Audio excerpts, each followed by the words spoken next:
So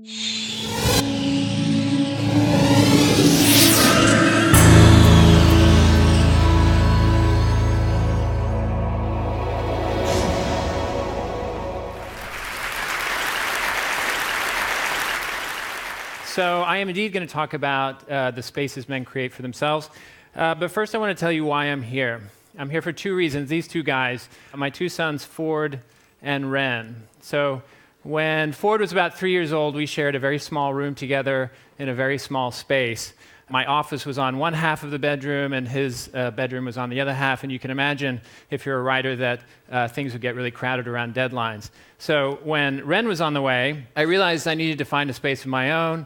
There was no more space in the house, so I went out to the backyard, and without any previous building experience, and about $3,000 and some recycled materials, I built this space. It had everything I needed. It was quiet, there was enough space, and I had control, which was very important. As I was building this space, I thought to myself, surely I'm not the only guy to have carved out a space for his own. So I did some research, and I found that there was a historic precedent. Hemingway had his writing space. Elvis had 2 or 3 man spaces, which is pretty unique because he lived with both his wife and his mother in Graceland. In the popular culture, Superman had the Fortress of Solitude, and there was, of course, the Bat Cave. So I realized then that I wanted to go out on a journey and see what guys were creating for themselves now. Here's one of the first spaces I found. It's in Austin, Texas, which is where I'm from. On the outside, it looks like a very typical garage, a nice garage, but on the inside, it's anything but. And this, to me, is a pretty classic man space. It has neon, concert posters, a bar, and, of course, the leg lamp, which is very important.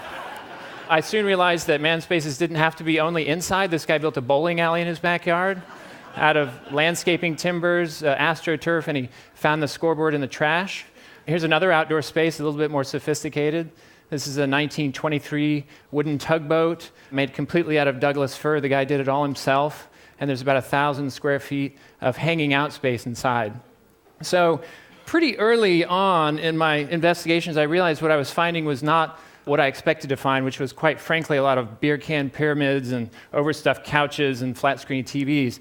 There were definitely hangout spots, but some were for working, some were for playing, some were for guys to collect their things.